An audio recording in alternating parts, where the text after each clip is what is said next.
we undertook the 1 year post-graduate diploma at the Kenya School of Law then. It was on Valley Road.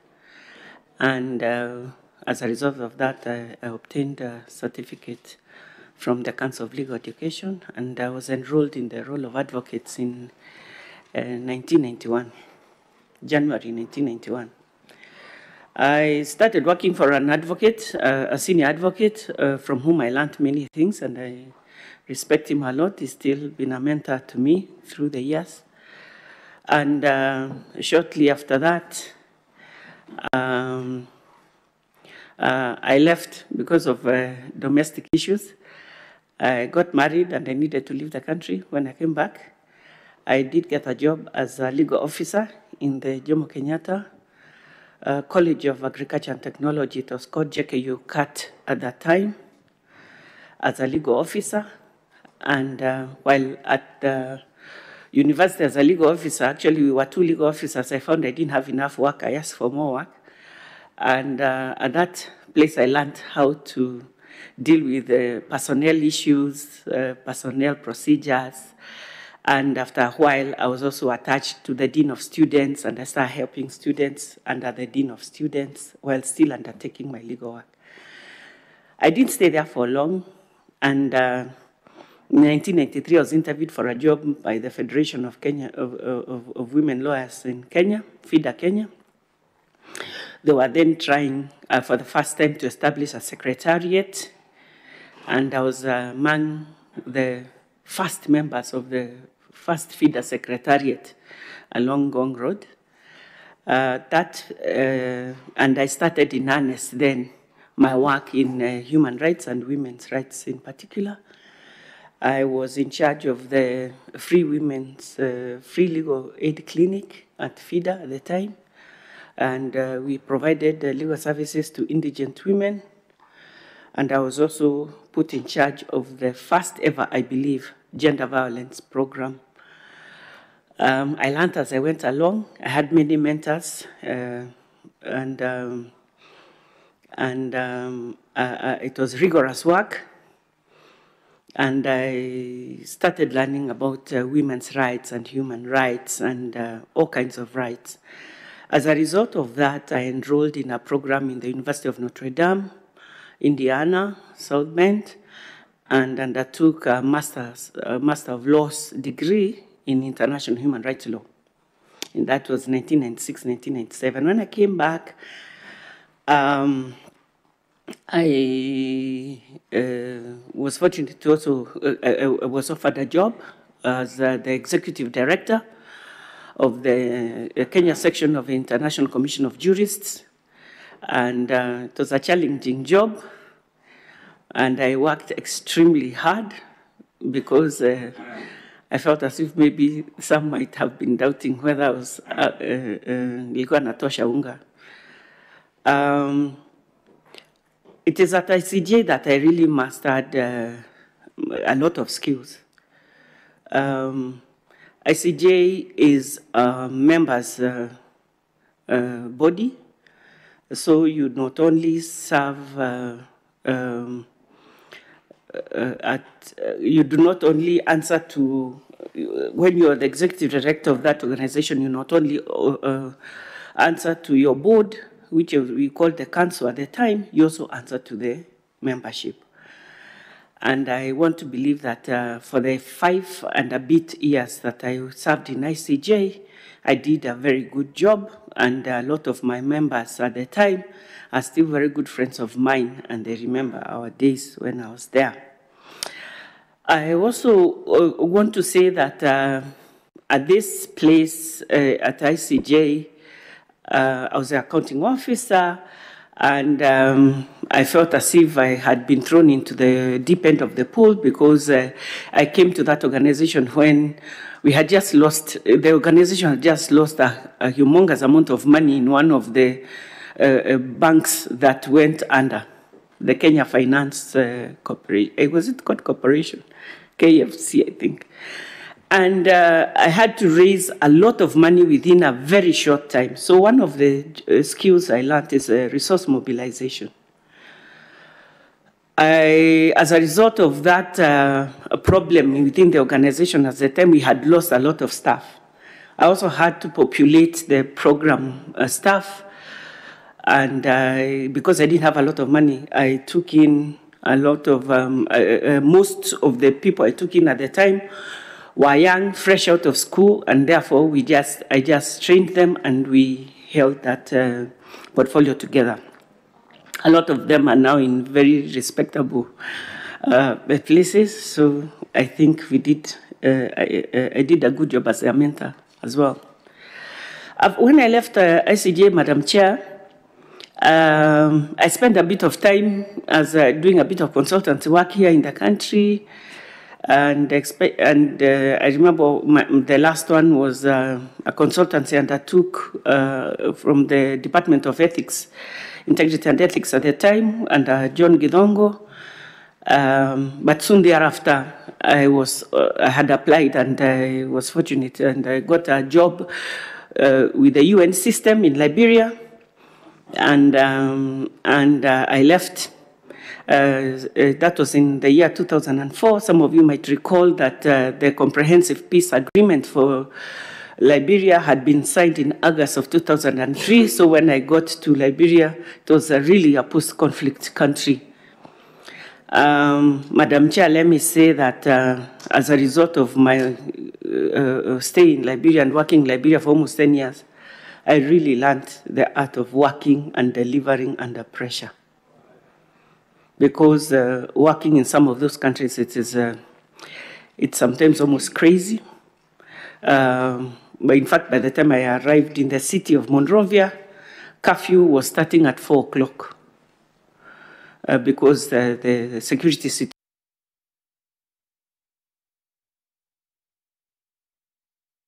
I have skills and a lot of competencies regarding working in an insecure environment.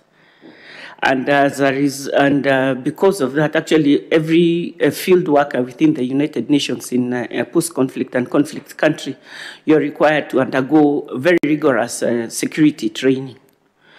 And in all aspects, residential, work, travel, in all those aspects. So I would say this is one of the skills I would be bringing to this to IEBC in the event that I'm successful. The other thing is that at least when I went to Liberia, I did not go to work in an established organization. I went to establish a UN body in Liberia. For the first year, I was the driver, I was the security manager, I was the program manager, I was the head of institution, I was doing the programs, I was doing procurement, I was doing everything. But I was also working within the UN country team, and I was the head of my institution at the time, so I was both at the helm and at the bottom. And it was a very interesting time for me, but I think this may speak to my adaptability and my ability to cope with different situations. Within the next year, in 2005, Liberia held its first post-conflict elections when Madam Her Excellency Ellen Salif was elected as president. And my work in Liberia at the time was to support women organizations, women machinery, women's rights machinery within the country to deliver, to participate in an election and have women visibly, very visibly participating in it, both as voters and also as persons who tender their candidacy to be elected. I think over and above all things, after the 2005 elections, in fact, I got a commendation from the minister because of the kind of support that I gave her institution. In 2007, I left the organization and joined the UN DPKU, that is the UN Department of Peacekeeping operations in Liberia. It was called UNMIL, United Nations Mission in Liberia. And I joined the human rights section as a human rights advisor, and specifically on the rule of law.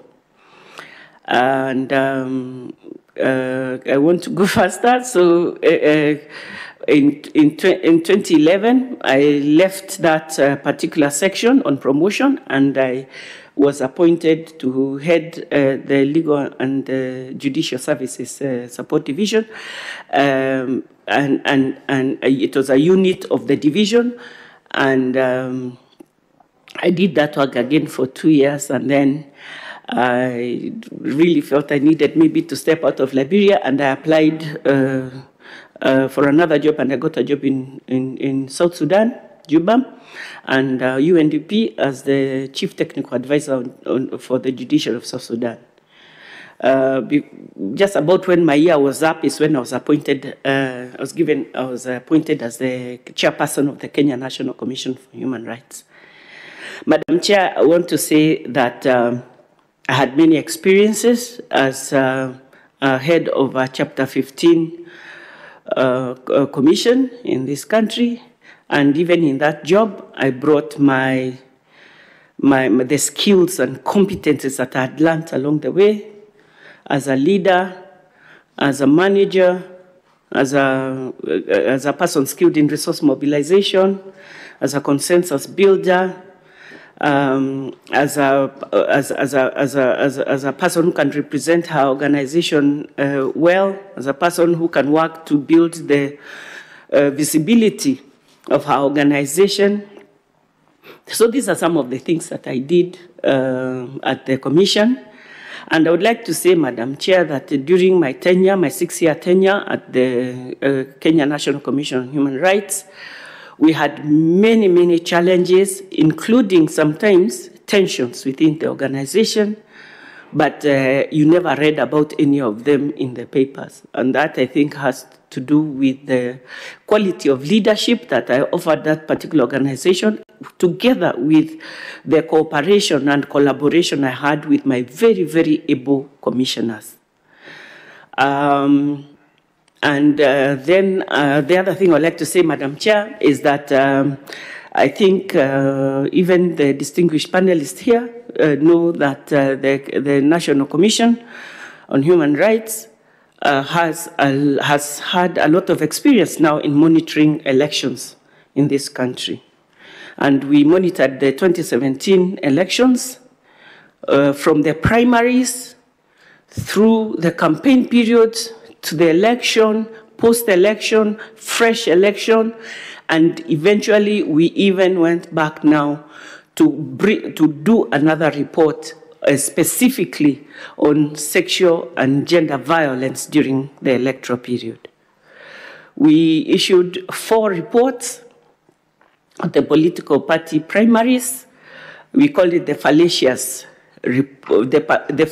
vote, because of the shambolic nature of the political party primaries.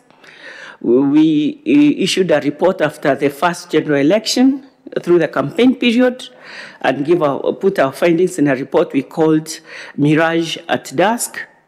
We also did another report after the fresh presidential elections in October. We called it Still a Mirage at Dusk.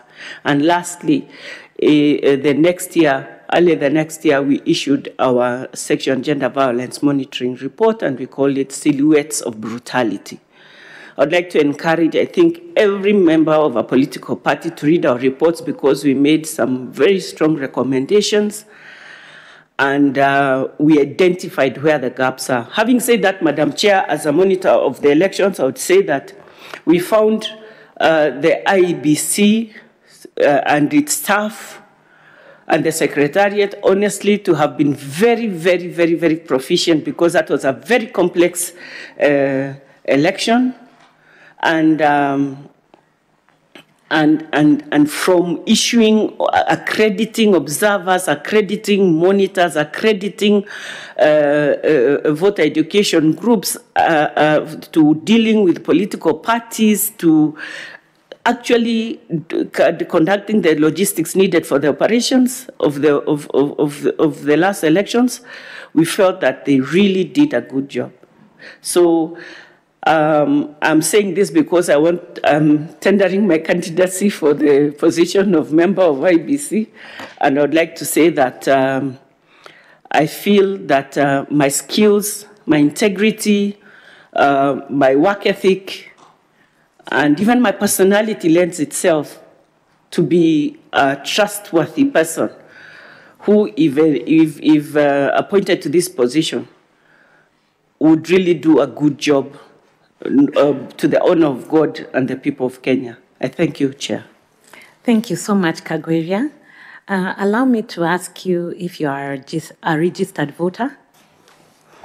Yes, Madam Chair, I am a registered voter, and I have voted in every election held in Kenya, apart from the Mulolongo 1988, which I feared for my life if I went to those lines and those queues. And even when I was abroad, when I was a member of the diaspora, I traveled to Kenya during the election years, both to register and to make sure I'm in the register, and I also always traveled back to vote. Thank you, Madam Chair. Thank you. Which polling station did you vote in the last election? In the last election, I voted in one of the biggest polling centers in Nairobi, Nyayo Stadium. Okay. I'll request now Mr. Morris Kimuli to ask you some questions. Yes, sir. Thank you very much, Madam Chair. Madam Kagwiria. Yes, sir. IEBC told us that they couldn't find your records as a voter. I'm very surprised. My name was printed very well in the list that were posted at Nyayo Stadium on the election on the particular election day in August. Okay. And even before that, when we used to have electors cards, I still, by the way, have not gotten rid of mine. I still have those old electors cards we used to be given before we started the biometric. So I'm very surprised by that. That's all right. Maybe you registered using your passport number or something like that. Okay, maybe. Okay. Now, when you served as the chair of the Human Rights Commission. Yes, sir. After the 2013 elections, there was an altercation between you and the Coalition for Reforms and Democracy Code. And the reports that we have seen indicated that they even filed a petition for your removal and said that you are partisan and you had thrown your independence out of the window and were supporting the government and IEBC in situations where IEBC was not fair and just. What would you say to that? Thank you for that question. I would not say it was an altercation as such, but during the lead up to the elections, there was a lot of violence that was occasioned, and I sincerely felt that the political party in question could have done better in terms of avoiding that violence. And I made it known. And when I did, we met, I had an occasion to meet with the leadership of COD at the offices, and we dealt with that issue. And it was, I felt that we solved it to the best of our, I think we reached a very good decision, because what happened is that we agreed that we would have political parties and ourselves and thrash out an SOP for demonstrations and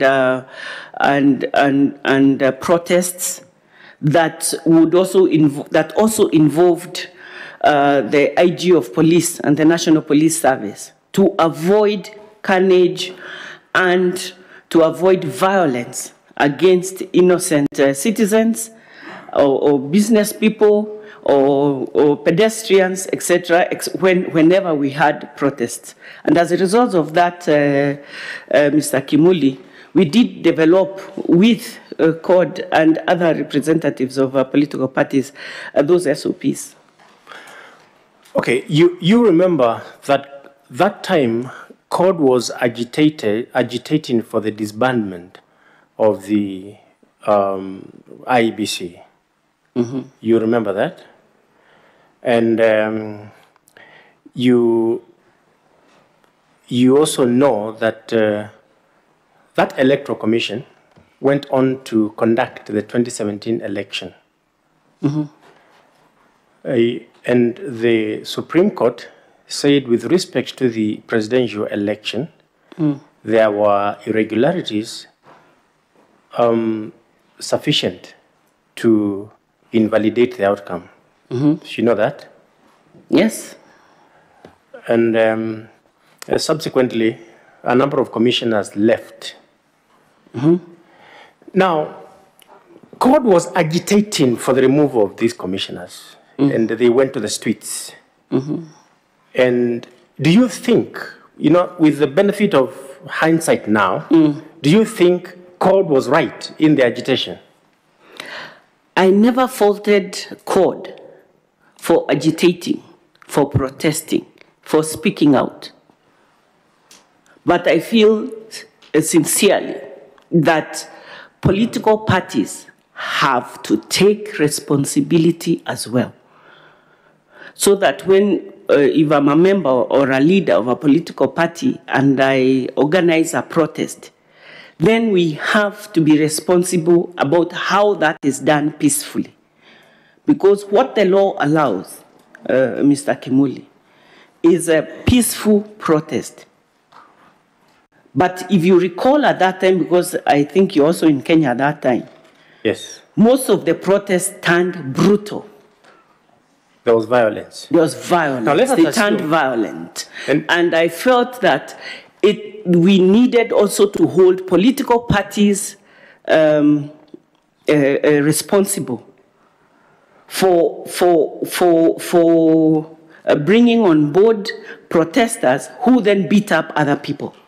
Okay, now let's now assume you dealt with that situation. There was violence, there was widespread mayhem, businesses were losing money, people would camp at the commission headquarters, several days a week.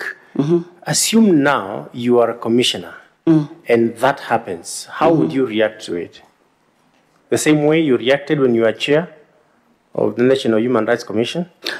What I can tell you, Mr. Kimuli, is that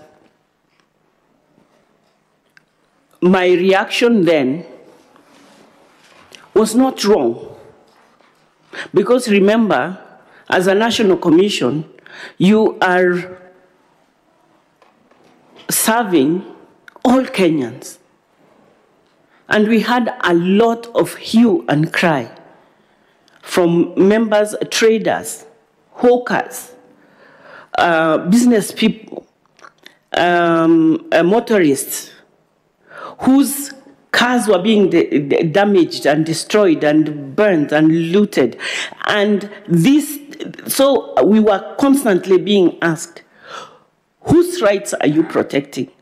And I think maybe even if you were in my position at the time, you would still also have stood up to try and see what can be done so that people do not lose their wares, their shops, their lives, their limbs, or get hurt. And I think, Mr. Kimuli, our elections and our politics shall have matured when we are able to disagree without hurting each other.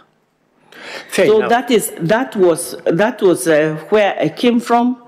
And if I'm in the IEBC, I would not feel differently. You would not feel differently? Yes, sir. Fair enough. Fair enough. I get your view. Now,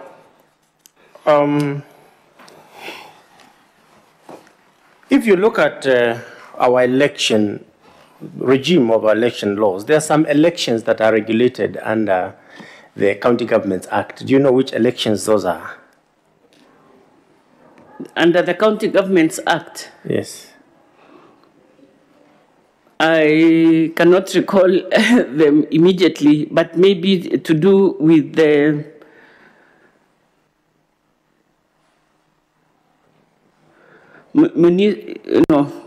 well, let me not hazard a guess. Okay, let me ask another question. You know the number of MCAs we have in Kenya? It's about 4,000 and something. 4,000? That's something you're sure about, Commissioner? I think so, yeah. 4,000? Plus. So in essence, we have over 4,000 wards in Kenya. Thereabouts, yes. Okay. Do you know, would you know the minimum number of wards allowed per county by law? No, I don't have that information. Okay. In the initial county governments, they were not going to be less than 15. In the subsequent reviews, they are not going to be less than 25. Okay. Now,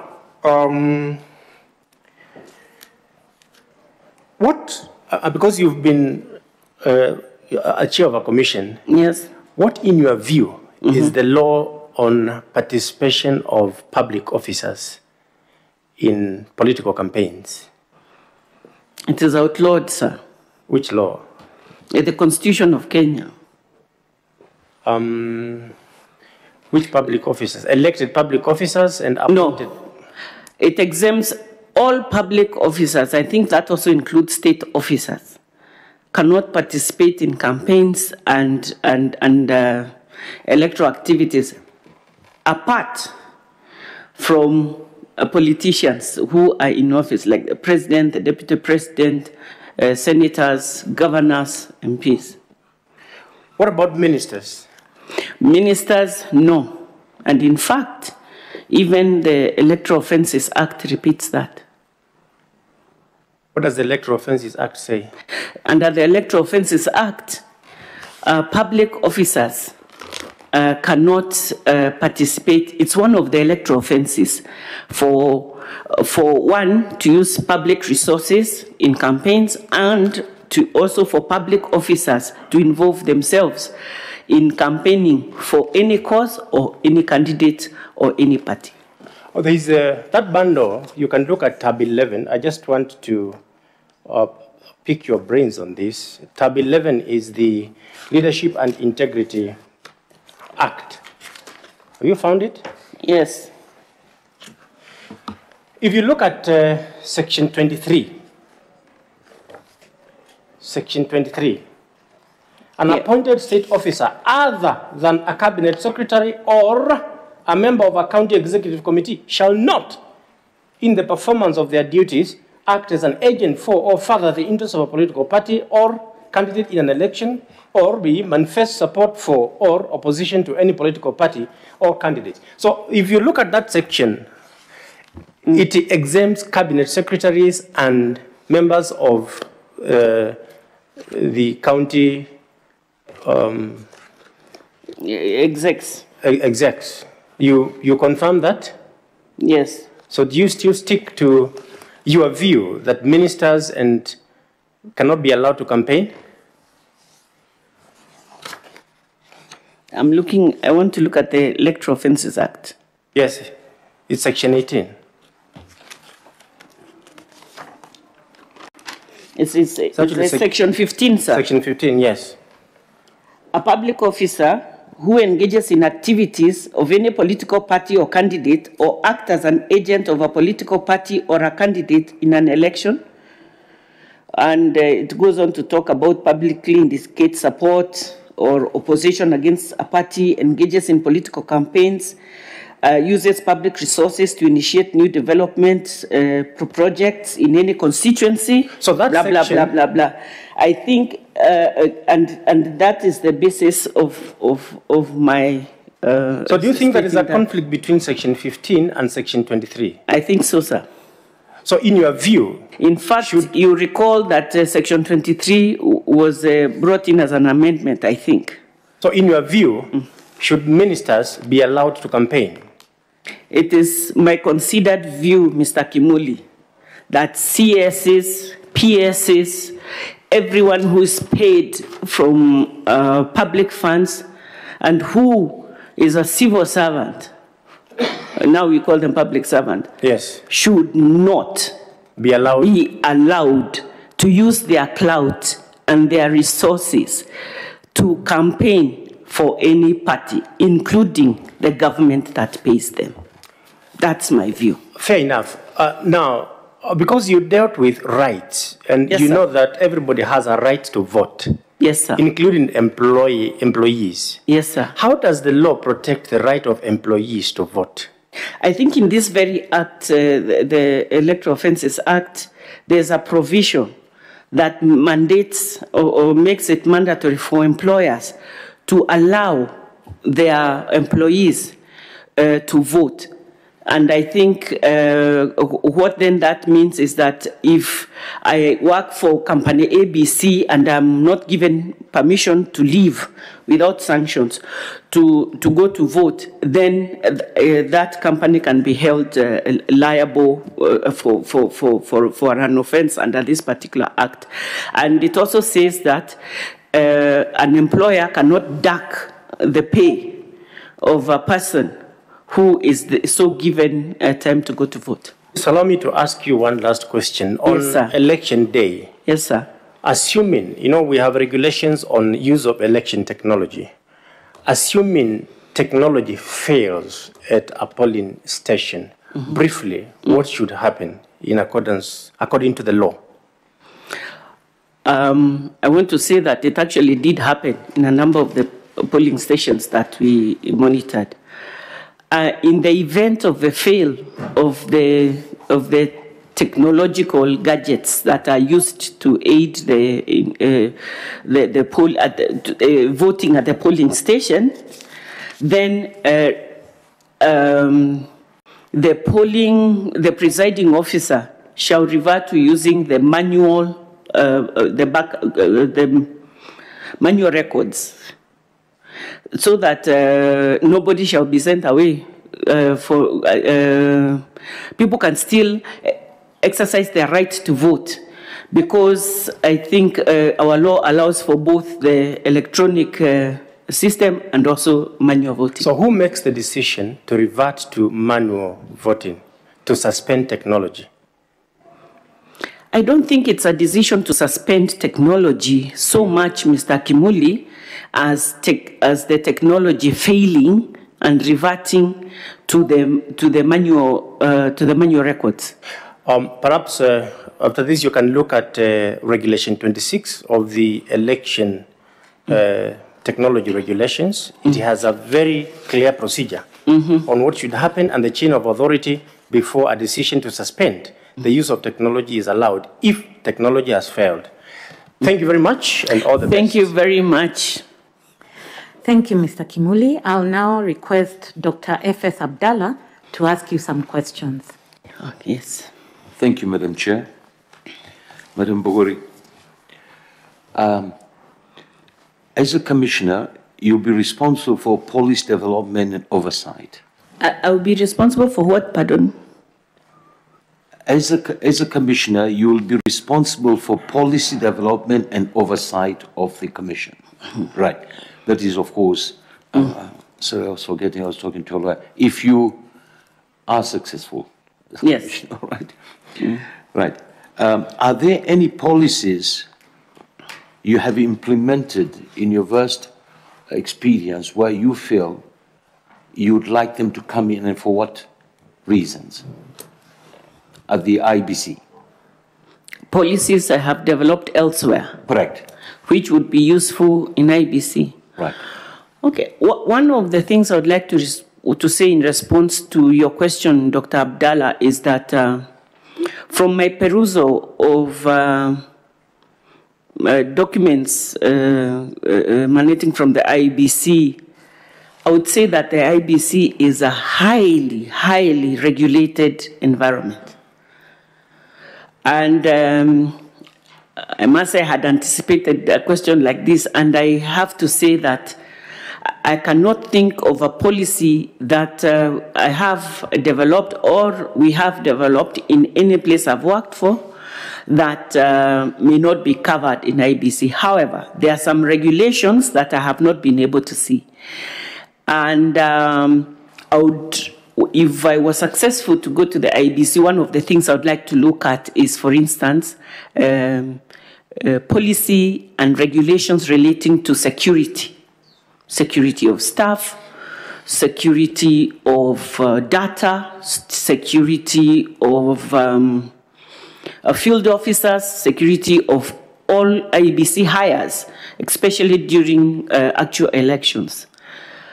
And as I said before, I think this is an area where I could help to contribute. That. The other area, sir, is the campaign financing, the Election Campaigns Financing Act. I have heard that regulations have been developed to give effect to that particular act because it's supposed to come into effect in the next elections. But the law also states that if the regulations have to have been approved and adopted at least 12 months before the next election. We are coming very close to that window.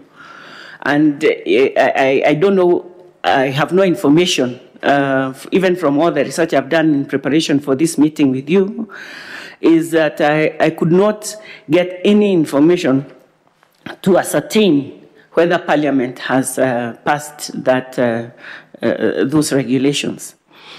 So I think that the implementation of the Elections Campaigns Financing Act is going to be one other new thing in the coming elections, and it has to be very well regulated.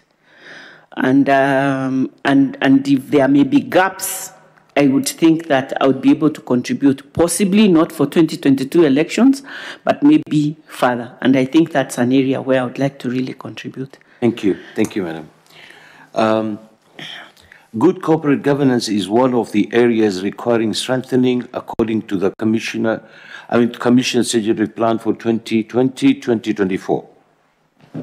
They've stated that, right? Mm-hmm. What do you understand by corporate governance, and how would you seek to strengthen the same if you're successful? Corporate governance is actually a requirement for all persons of a certain caliber serving in the government of Kenya to undergo training on corporate governance. And I'm one of those who have done that, whether it's under Mwongozo or training for how you're expected to behave, because I think there was a gap there. Now, corporate governance is about the internal governance of the institution itself. Because we must not only trumpet and highlight governance, good governance in the Republic and in all the other institutions of governance in the country, but even within our institutions. Corporate governance it speaks to an accountability system. So that when you're the chair of an organization or the leader of an organization, you're answerable for certain things to certain people as they are answerable to you. And it means that there is a system of a transparent system of accountability to say, for instance, we got X number of million shillings, and this is the way we spent it. And then also, this is our structure, and why we have this structure, because we think it's going to deliver. And who answers to who? And then what are the responsibilities of the specific actors within the governance system? And where does the buck stops with who? So I think that's, to me, what corporate governance is all about. It's an accountability system within an organization. Thank you, which also create good working conditions and also internal controls. Now, in your opinion, Madam, from what you could have read, from whatever you could have heard, the struggle which has been going on at the IEBC between the commissioners and the secretariat, for sure there's no corporate governance there. What do you think could be the reasons for that? I would not say, Dr. Abdallah, for sure there's no governance there. I think the IEBC, like every other Chapter 15 commission, has governance structures. Maybe what we could say, sir, is that the systems are weak, the system is weak or weakened. And I think if I was a member of the IEBC, my first duty would be to try and identify specifically where the breaches are. What has been weakened? And you know, integrity is about the fact that integrity of a system is about that if there's no breach, everything is you can go around the rope if it's a circle, and you should not find a chink or a weakness in the system because you are as strongest as your weakest point. And my point to you, Dr. Abdallah, is that a scan and an audit of the whole accountability system and corporate system within the IEBC, we may find that there are so many strong areas, but a few weak areas which are bringing the whole system down. So I would say that the tension that comes between the Secretariat and the leadership of the Secretariat and the leadership of the members of the Commission is not unique to this particular, to IEBC. It is just that IEBC is 24/7 wamemulikwa kabisa, you know. And then the other thing is that there's so much external pressure by people who are powerful in terms of what goes on within the Commission. And this serves to erode that independence that is guaranteed under Article under Chapter 16 of the Constitution, and specifically Article 248, that in the independence of the institution. So I would say that the best thing to go about it would be to conduct an audit and find out where are the problems, what are the causes for these problems, and what can we do to mitigate this. So that would be my approach, sir. Thank you. Thank you, madam. It's the matter of interpretation, is what lawyers do always. Yours will not be mine, mine will not be yours, right? But for sure, good corporate governance encourages positive behavior, right? Mm-hmm. Reducing the cost of capital because of these squabbles inside, right? Mm-hmm. Then improving top-level decision-making, mm-hmm. right? And assuring internal controls, enabling better strategic planning, and attracting better employees. Now, it's in the public domain of the differences what they have been having, mm-hmm. and it is because of such squabbles just going out that much of the work which they are doing becomes expensive. Thank you very much for your opinion, and more. I wish you all the best. Thank you very much. Thank you. Thank you, Dr. Abdallah. I'll now request Mr. Gideon Solonka to ask you a few questions. Thank you, Madam Chair. Madam Kagwiria, you spoke of monitoring the 2017 elections. Yes, sir. That time you were the chair of Kenya National Human Rights and was. Equality Commission? I was. This is a commission, a Chapter 15 commission? Yes, sir. Just The Article 59. 248? No, I'm saying my former commission was established under Article 59. And Article 59? Yes, but it is subject, it was part of the commissions contemplated under Chapter 16. Okay. Chapter 15. Chapter 15. It's called Kenya National Human Rights. It's a Kenya National Commission on Human Rights. Okay. Yes. Now, you talked of monitoring 2017 elections, right? Yes, sir. And you did 4 reports. Yes, sir. Now, these 4 reports, were they an indictment against the IEBC in the way they conducted the elections, or what was it all about? When we monitor the elections as the Kenya National, when we monitor elections as the Kenya National Commission on Human Rights, we look at all actors. And you know, while IEBC is the commission that is ndio wameshika usukani, you know, Yes, yes. in terms of these elections, washikadau ni wengi. There's a lot of stakeholders.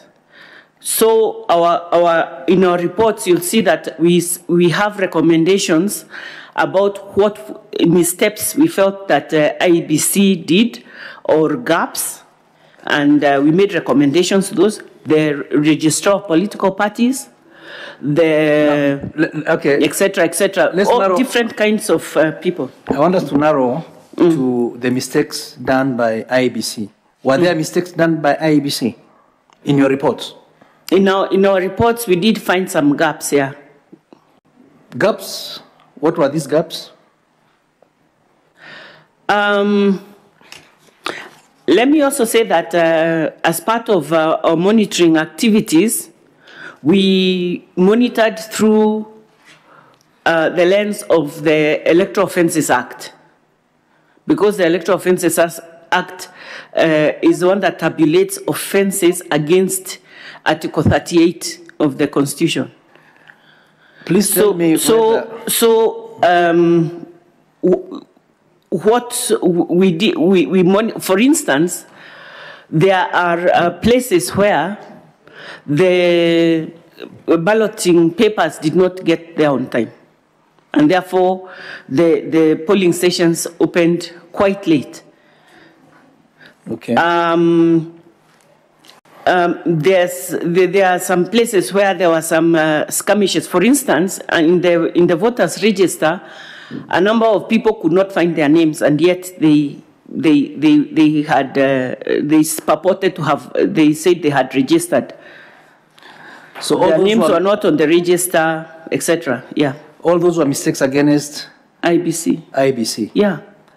And were you required to seek accreditation from IEBC, being also a constitutional commission? A constitutional commission. Yes. Absolutely. And we were accredited as monitors of as national monitors of the elections. You see, the regulations mean that prescribe that you cannot enter a polling station without idhini, without the permission to enter that place. So yeah, we had to be. Even I had the accreditation documents on my chest as I entered and monitored. Now, what do you do as a commission when another commission, which is a constitutional commission, does not do the right thing? Thank you very much. Our monitoring process all over the country, because we monitored in 33 counties, couldn't do 47. We had a command center within our own commission, so that any monitor who noticed something untoward in any polling station, first they called especially regarding the voter register issues. And we called, we had already established a liaison with the IEBC. We are a stakeholder with IEBC. And we called and said, polling station so-and-so, polling, there's a problem, and they would get on it. So we did not wait until we did our report to communicate this, because that's a sister commission. So a number of the things we saw which were going wrong, which IEBC could rectify or handle, they were handling it on the spot as we continued to monitor. So is IEBC bound by your report, for example? Is it bound? I don't think bind is the word. Honorable Vice Chair, I don't think that is the word we can use, but our findings and recommendations are persuasive because we had data.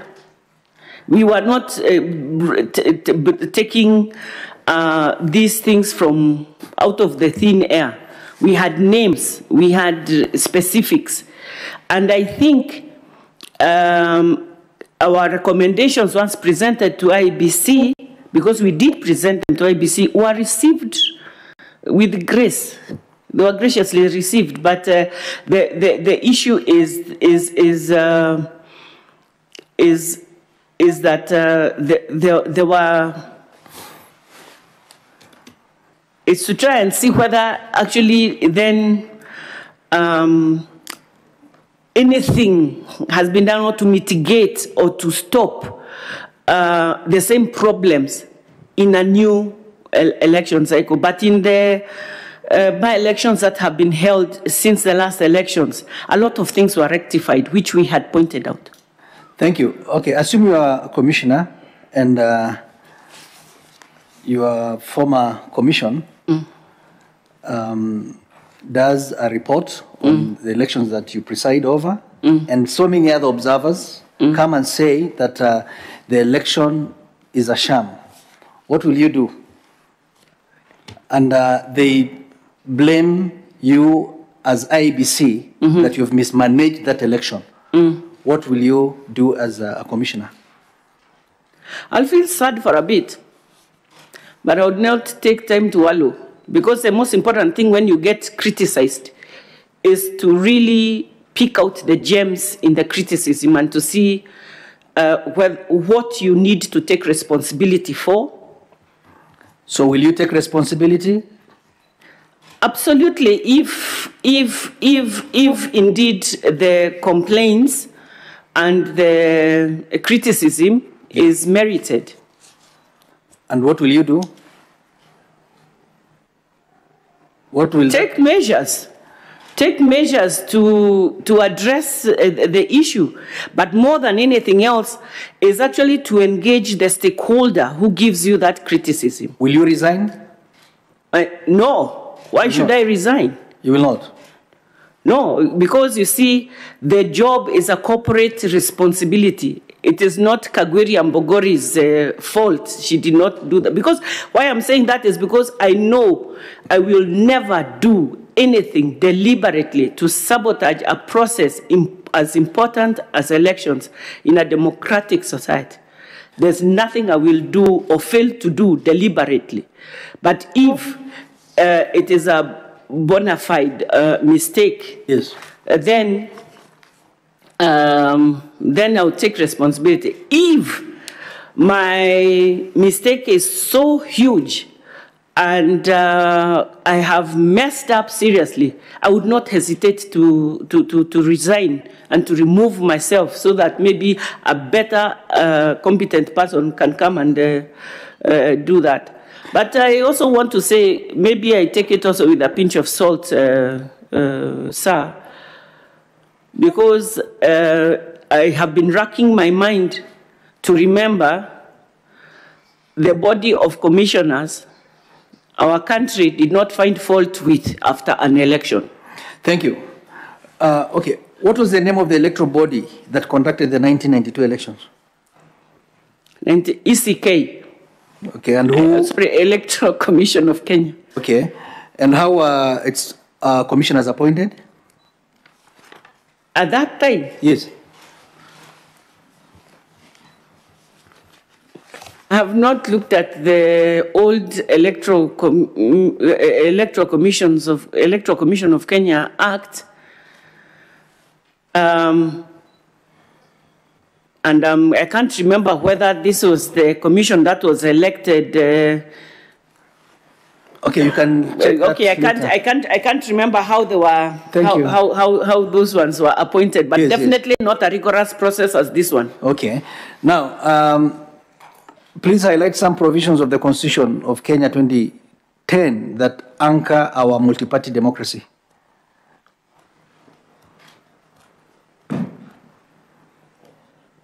I think let's start with Article 38.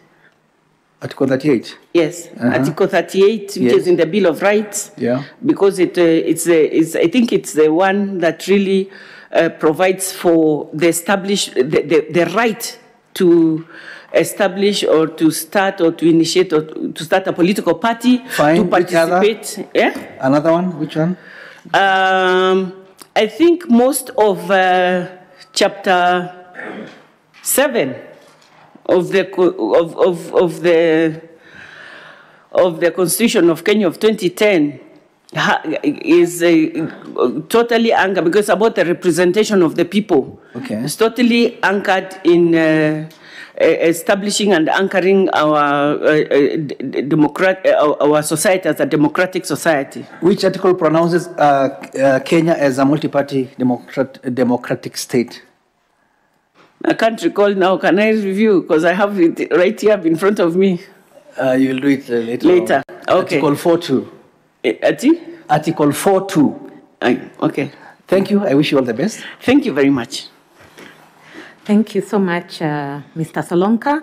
I'll now request Madam Elizabeth Mayo to ask you some questions. Okay, thank you, Chair. How are you, Madam?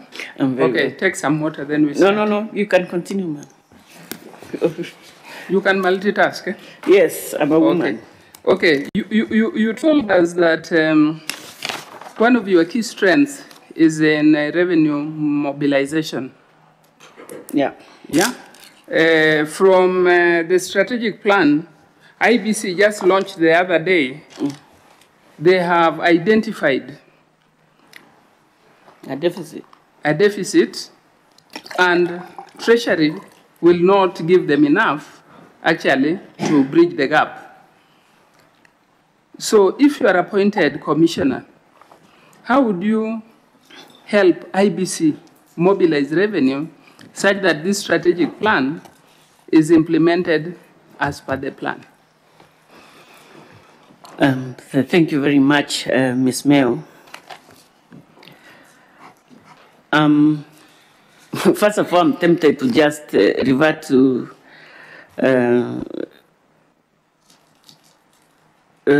Chapter 16 of the Constitution, and specifically, I think, Article 248(3), which says that Parliament shall appropriate and allocate adequate, I think the word that is used is adequate funding for the Chapter 15 commissions to undertake their work. So I would say that maybe one of the things we could do is to revisit what really can be done. In terms of resource mobilization, Ms. Mayo, I feel that there's a lot of will, even among development partners, to help an integral commission like the IEBC achieve and implement its full mandate. One of the ways of doing this is engaging donors, and I think those of you who have worked in this area know that there's usually a round table, a donor round table, and I think what I would assist my commission to do is to come up with now a proposal or proposals for funding extracted from the strategic plan, and we would use that as our fundraising or resource mobilization document, and face or convene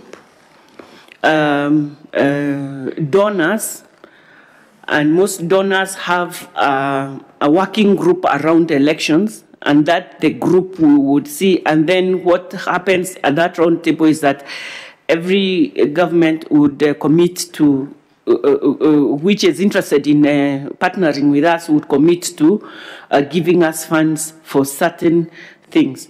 So as if I was the commissioner in charge of that particular exercise, in collaboration and in consultation, especially with the very skilled members of staff within the IEBC, is to map our needs and see how much we are covering, and also to, it involves quite a bit of advocacy and persuasion to get the whole thing covered.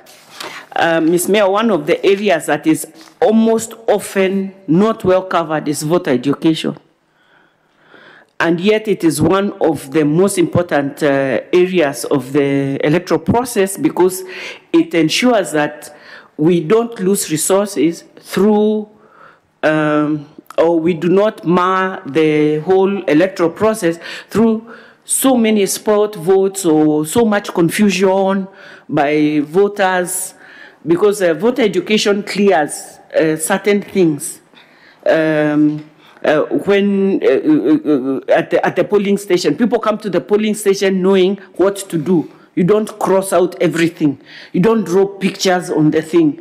You do not write your name. You do not do so many other things. You just do one mark per ballot paper. So these are the kind of things we do in voter education, and these are some of the things that then, if you have a very good proposal, I think we would get a partnership from development partners to be able to cover that deficit. However, my reading of the strategic plan, I saw the deficit was huge. The deficit was huge. So one of the other things we could do is to try and go over that strat plan and see how we can also partner with organizations which are already in Kenya, who may have attracted resources to do the same work, and then map out, for instance, this voter education, we map out the country and see who will do it in Turkana, who will be in Marsabit, who will be in Mombasa, who will be in Kitui, etc., etc. And then we see the places which may not be covered, and that means also the amount of money we are raising from the development partner may be a bit less. It is a bit complex, but actually when you have a dedicated team working on this, you just develop sheets of paper and you can be able to project and show the kind of deficit you have. Well, you had maybe $1 billion, it could come down to 200 million. And maybe that would be achievable in terms of the amount of money you target. But I think there are a lot of organizations, faith-based organizations, which have their own funding, and other non-governmental organizations and civil societies, which may also have mobilized their own funding, which could also use. There are certain aspects of the elections that must be funded by the government of Kenya. Yeah, and I think those who work in IEBC are clear about this as well. Okay, from what you have explained, do you think IEBC is not doing enough on revenue mobilization? Why do you think they have this resource gap? Because elections in Kenya are very expensive. That's why, Ms. Mel. No, I've asked you, do you think they are doing enough on revenue mobilization? I would hesitate to say they're not doing enough. But I would not hesitate to say that even when sometimes you have done your best, there may be something more that can be done which can make a difference, or just tweaking a way of how we do it that could also make a difference. I don't feel qualified where I sit right now to say they are not doing enough. That would be an indictment on a team, which I know is one of the most hardworking teams we have in under Chapter 15 organizations. I would be passing a judgment of the knowledge. Okay.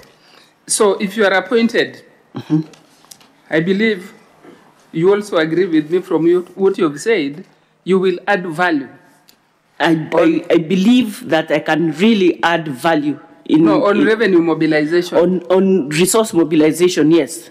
Okay. So what do you think are the strategies you will put in place to improve on voter education? Because you've mentioned that voter education, the way it is now, it's really not being done well. So what do you think can be done to improve this?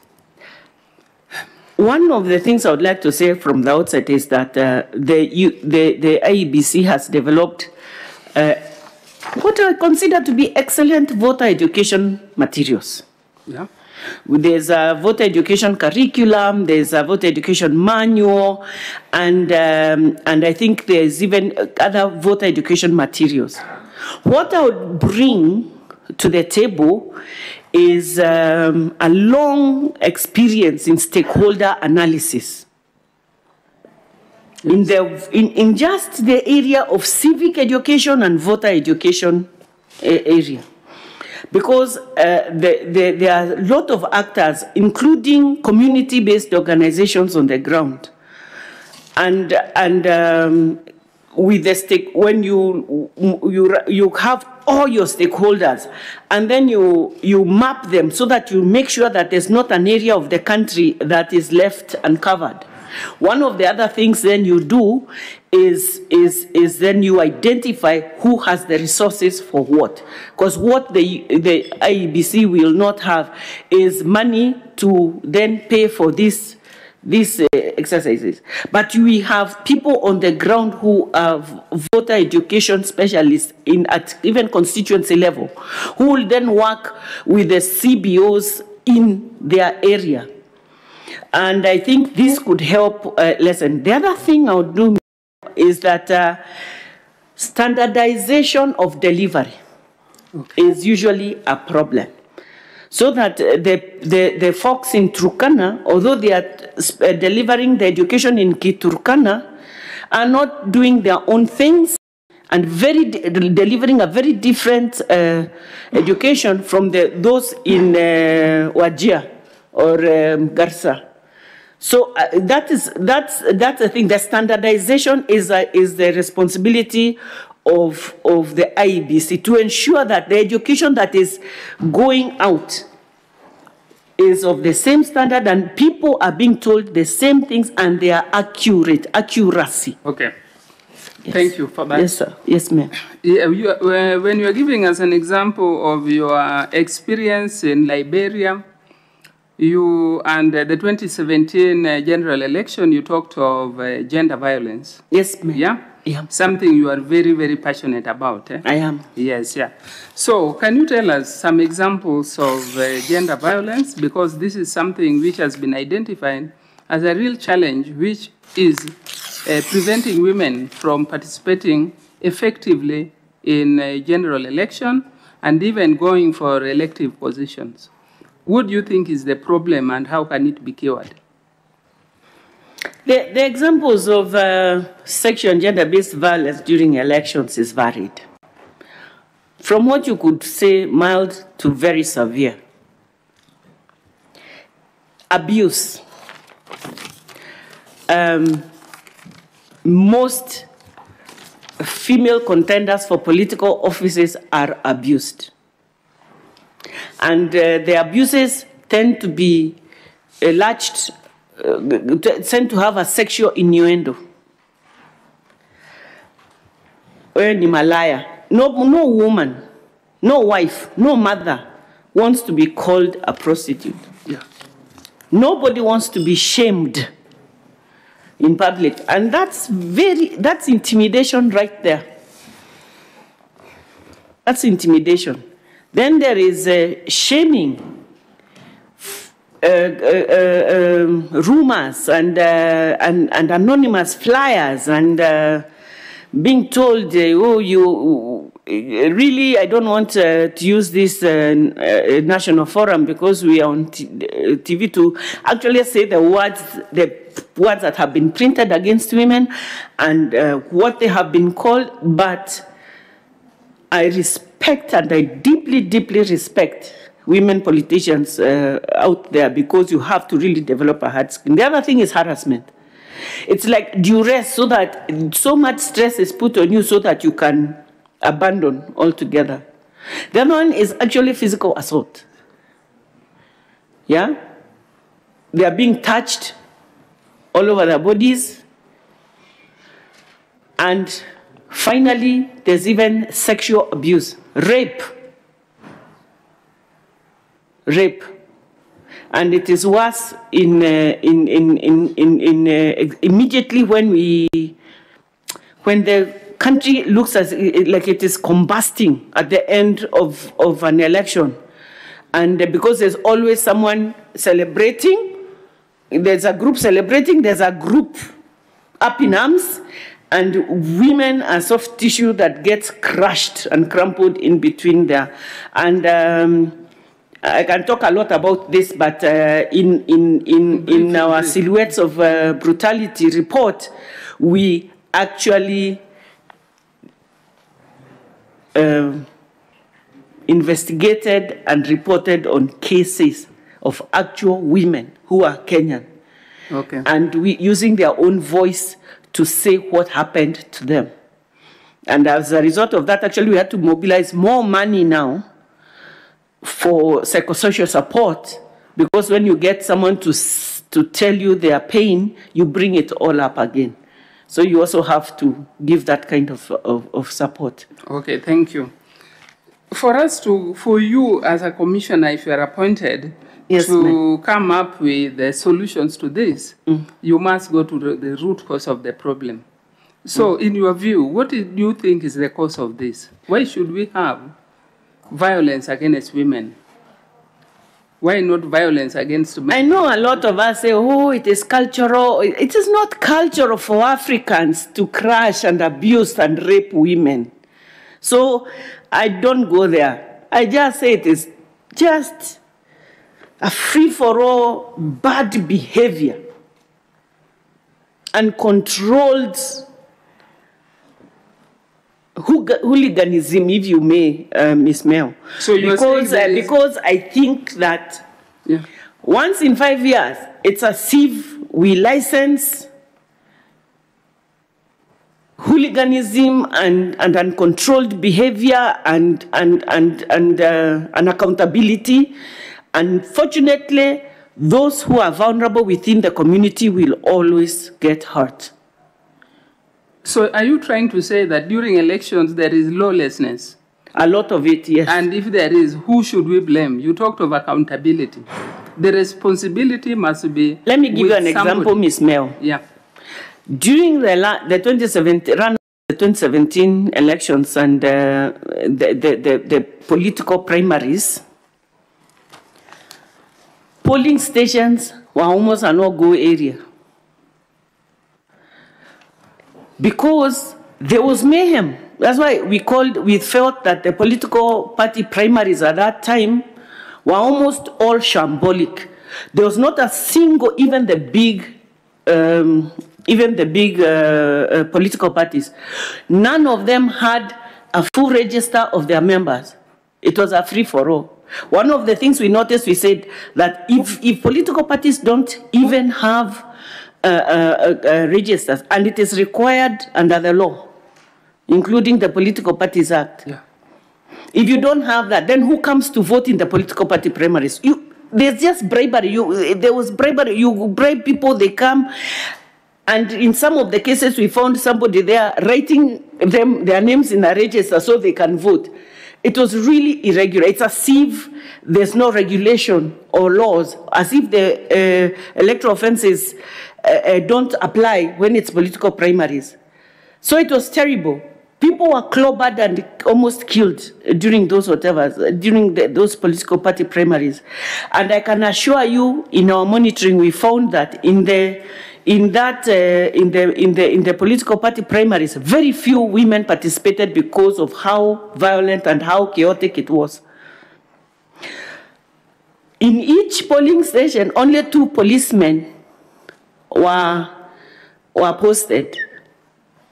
2 policemen against almost 1,000 marauding youths and mob.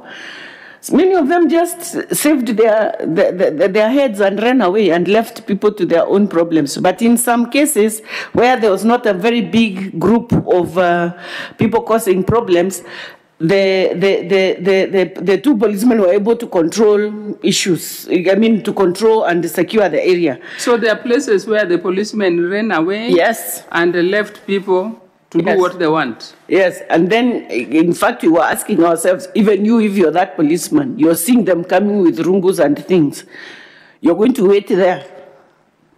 So we were just looking at that and looking at it even as human beings, because you see, even these policemen are human beings, and they have their fears, even if they have the power to secure us. What I'm saying is that there's a role for the the security group that is in charge of securing elections has got to revise how it does this. The other thing is, we will not have so much violence even after elections, even after a party loses, even after a candidate loses, if we start enforcing the compliance with the electoral laws way from the run-up to the elections. The IEBC right now, Ms. Mel, has already given a timetable for the elections of 2022. Every political party knows that by this date you need to have had your political whatever and handed in your nominations. They know the last date for nomination. They know the last date to do this, the last date to do this. And it is a very meticulous operational plan. But look at the hurriedness with which it shall be done April next year. Because if we are having elections in August, on August 9, then there's a specific date by which nominations have to be done. I want us to summarize because of time. Okay, sorry. Yeah, okay. Sorry for Maybe that. I'm a bit emotive about this one, and yeah. I'm sorry if I went on too long. No, it's okay. It's okay. I understand. If you are appointed tomorrow, yes, and now you join IEBC, how will you stop this challenge, which actually is affecting very many people, the way you have explained? I pray to God Almighty that I'm appointed, because I am going to use everything I have to ensure that every political party adheres to the Electoral Offenses Act, is aware of what the electoral offenses are, and because IEBC and the Registrar of Political Parties, Kwanza, the Registrar of Political Parties is charged with ensuring political parties comply. That is what the law says. But I think there's been a laxity, and when I get there, I would like to understand why are very few people prosecuted for electoral offenses. And under the Act, it is the DPP, Office of the DPP, who are responsible. One of the things I failed to tell you is that actually, as a chairperson of the Kenya National Commission, I was a member of the board of the Office of the DPP. Okay. So one of the things is that I would like the the public prosecutor as a stakeholder in this in the electoral process. I think we can do something to really strengthen that stakeholder partnership to ensure accountability for electoral offenses, Ms. Mayor. And if we do that, there will be less violence. We will be scattering the sticks and the kindling and the firewood that is being piled up, ready to be ignited. Immediately, declaration of results is done. Thank you very much for that. Thank you, Chair. Thank you, Madam Mayor. I will now request the Vice Chair to ask a question. Thank you. Yeah, I'll be very brief.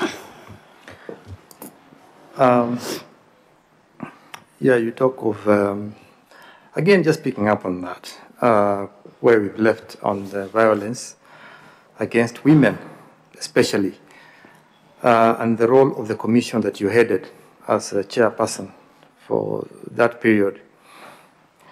In your report, 2017, you state that 54.55% of sexual violence against women was committed by security forces. 54.55 was committed by security forces. If you go back to 2007, 2008, the violence that engulfed the country, again, you find security forces accused. Now, as a commission, having noted that, what did you do apart from publishing, researching, studying, and publishing the report? What did you do in terms of engaging the state and responsible state agencies to mitigate against this in future elections? What practically did you do, and what did you achieve? Thank you very much. I really want to thank you, Dr. Ori, for this question. A lot of the violence that is meted on citizens in this country is done immediately after declaration of results. And where we have swathes of a lot of protest demonstrations and violence. That violence is usually, and even just protests and violence by members of certain sections of the population. That violence is met with a huge force by security organs. And it is during that reactionary or reaction that, one, we have even fatalities, guns, bullets flying, and that's when also a lot of women report being raped by who they identify simply as security organs. Remember, the victims are unable to say it is so and so because they don't know who it was. Most of the time, it is at night or in circumstances that the victim cannot identify. Our reports have always had as much information as we can get in terms of where the person was when this happened and the details. And these are, we actually made an appointment with the IG of police and presented our findings. And in that meeting were high officers, and including the ones in charge of operations, who are the only ones who can say ni kikosi gani which went to a particular area, and that therefore there are certain things that we are unable to establish as the National Commission, and we leave to the police and also to the ODPP to follow up for prosecution and get accountability for the victims. The act establishing our commission, you will notice that we do not have criminal investigation powers or even prosecution powers. So all we can do is to give as candid information as possible to these offices and urge them and advocate for follow-up in further investigations and also bringing people to book. Unfortunately, that did not happen. What can we do to change this situation, Madam? What can we do to change this? Because we are headed to another election. The environment remains largely the same. We have seen similar things the other day by elections in Kisii and in Matungu, I think. What can we do to change this situation?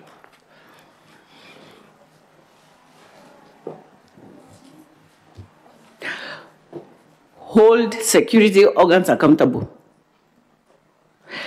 I think we are in a place in our democracy, sir, when even the IG of police should tell us, who is it? Or should be accountable to say, who is it? What are the names of the people who quelled violence in Kibera in this section? Who are the ones who went to Madare? Who are the ones, especially these urban poor areas? People are suffering, Kenyans, dying. And then I think there's also follow-up for ballistics. Whose weapon was discharged? How many times? You know, they definitely have a report back of, I discharged my weapons, fired 5, 10, I don't know how many bullets, and then we find out where did you discharge them. Those debriefing reports, that's how we can know who it is likely to have killed baby so-and-so, mama so-and-so, and the breadwinner of so-and-so family. That accountability is something we lazima tuitetee sote. It cannot be the issue of just the Kenya National Commission on Human Rights alone. And cooperation by the security forces, the Ministry of Interior. You know, we must be responsible for the lives of our citizens, and it must pain us when we lose a single one. Yeah, finally, let's say you successfully go through this process and you're appointed as a commissioner. With that background and that experience, from a human rights perspective on elections, what would you take to the commission? What in the commission, what do you see, what would you wish to see the commission play? What kind of strategy would you take to the commission to deal with these issues? Okay, thank you very much for that question. First of all, sir, I'll take my human rights background and I'll bring a human rights-based approach to elections to the IEBC. Secondly, I'll bring my passion for the people of this country. And I have been working in human rights for, I think, close to 30 years now, human rights, and I'm totally committed, and I know that any organization that is providing citizens to the people must judge its success in terms of how we deliver services to the least, those who are least in our communities.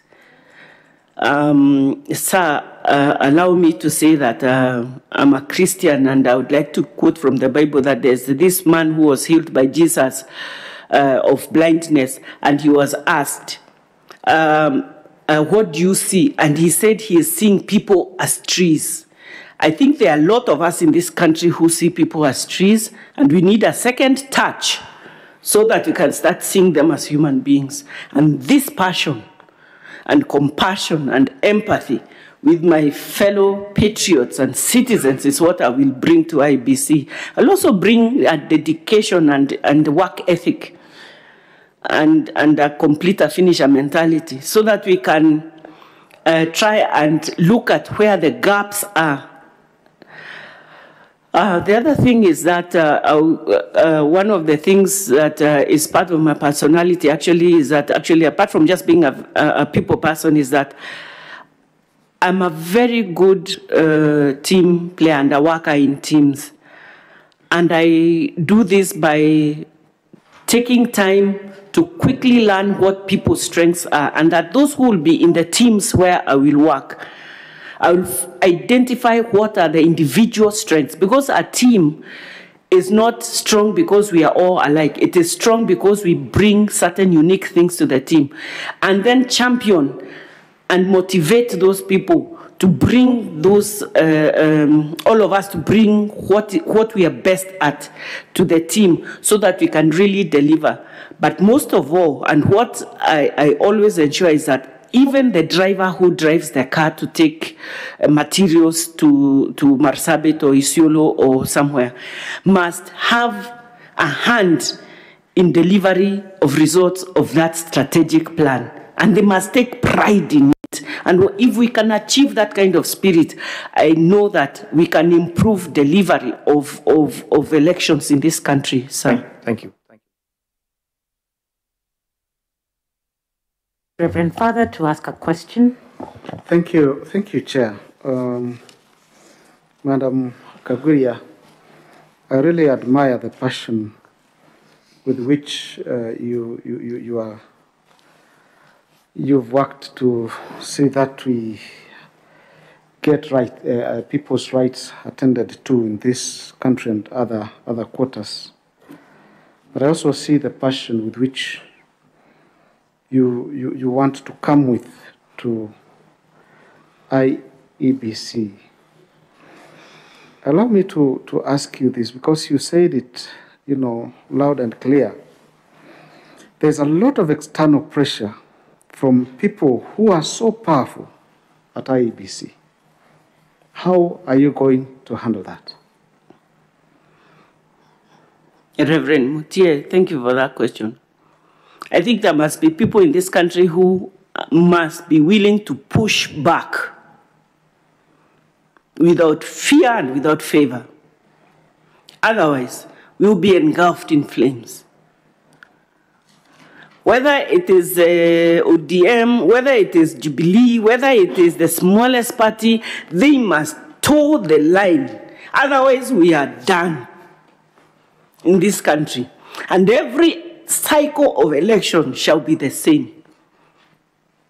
We must push back. I am one of those people who is willing to push back and to talk truth to power.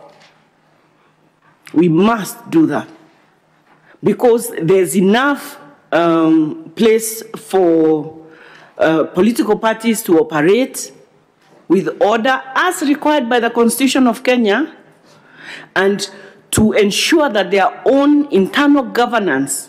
Dr. Abdallah was asking me about corporate governance. Even political parties must ensure governance structures, good governance structures within their own systems, and upholding and championing the Constitution of Kenya and the principles and the values that are enshrined in our Constitution. In order for us to have a suitable environment to conduct elections. In 2019, I think around October, I was in Germany. I arrived on election day. I was astounded. You could not tell. It was on a Sunday. It was a presidential election. You could not tell.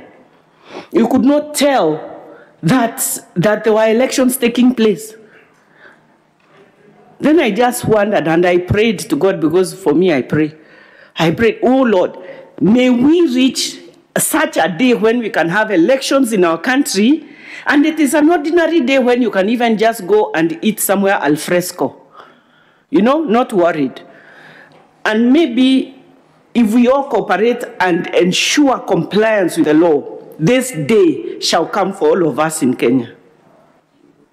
Thank you. Allow me to ask you one more question. Yes, sir. You've served in a commission for 6 years, is it? Yes, sir. Are you eligible for another appointment to a commission? Under the Constitution, yes. Okay. Because I am not a state officer as of right now. I ceased to be a state officer on the 3rd of March last year. Mm-hmm. Yeah. I'm only excluded if I am a serving state officer or public officer. Tell me more about it. I need to get to understand. Okay. I think it was also in the job advert that you approved, Reverend Mutie, that in order to be eligible to apply for this job, one, you must not have served as a member of parliament or member of a county assembly within the last 5 years. And for that, I'm not in that category, because although I'm passionate about politics, I've not been a candidate. I've never tendered my candidacy. I am in the service industry on the side. Then the other thing is, if you're a state officer, for instance, if I was a serving civil servant or a public servant, then I would not be eligible. The other thing is that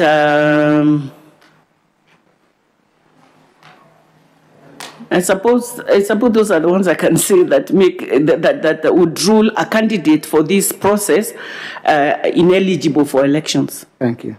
I mean for this appointment, not elections, for this appointment. Thank you, Madam Kagwiria. Keep that fire burning, and may God bless you. Thank you, Chair. Thank you very much. Thank you, Reverend Father. Kagwiria. Yes, ma'am. Allow me to ask you a general knowledge question. Ask me an easy one. On the 7th of July of every year, Kenyans mark Sabasaba. Why is that day so significant?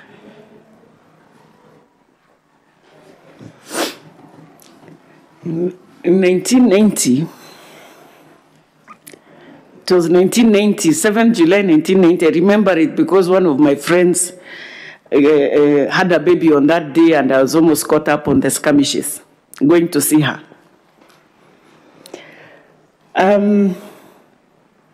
This was the run-up to the clamor for multi-party elections. Yes, and there was rallies in, I think there were rallies in Nairobi on that day, and there was citizens coming up powerfully to really call for their rights, to demand their rights for a multi-party democracy. I'm happy to tell you got it right. Thank you very much. I can't forget that one. I told you one of my favorite boys was born on that day. So okay. I know where I was when that happened. All right. Yes, thank you. Thank you so much. We've come to the end of your oral interview. I'll now invite you to make any remarks you might have to the panel. Okay. First of all, I really want to say I'm very humbled to have been found suitable by you, because I assumed you found me suitable when you shortlisted me among the 36. So thank you very much for that. Lastly, really for me, I feel I've done my duty, because I really wanted to come here, even on behalf of the colleagues I worked with at the Kenya National Commission of Human Rights, because we did do what we thought was very good work, and I would rather that this work is not forgotten. I urge every member of a political party to read our reports, and every member of parliament, every member of Senate, and the office of the RPP, everybody, to read and just see some of the things we highlighted as the things that really went awry. I told you that our report on the elections, we called it Mirage at Dusk, because what we want is free, fair, and transparent elections, and we felt that there were certain aspects that meant that we were not there quite yet. It was still a mirage. So it would be interesting reading, and I would like to ask everyone who is interested in democracy in our country to read our reports. They were completed and done with public funds. So it is your shilling. Maybe you can just look at it and see how that goes. The other thing, Chair, I want to thank all of you for your service. You are aware, Chair, that a lot of the times I'm a panelist and I sit on the other side of this table, and I have sat on the other side of this table, and it is a good experience to be on this side. Allow me, Chair, also to thank your secretariat. I've been doing interviews for a long time, but I think this is the most meticulously arranged work and in terms of interviews that I've done. I think you have raised the standards. God bless you, and have a lot of pride in your work. And I think most of the candidates who have come here, I think, have alluded to that. Thank you, Chair. And thank you, all of you. Tuzidini, Kenya ni yetu. Asante. Thank you so much, Kagwiria. And on behalf of the panel and the Secretariat, I agree with you that they are excellent support. They've done a great job. I want to thank you for offering yourself yet again to serve this country and to do so with such passion. Have a good rest of the evening and God bless you. Yes, thank you. A member of the Secretariat will escort you, and please make sure you carry all your documents. I will. Thank you. Thank you. Thank you very much, ma'am.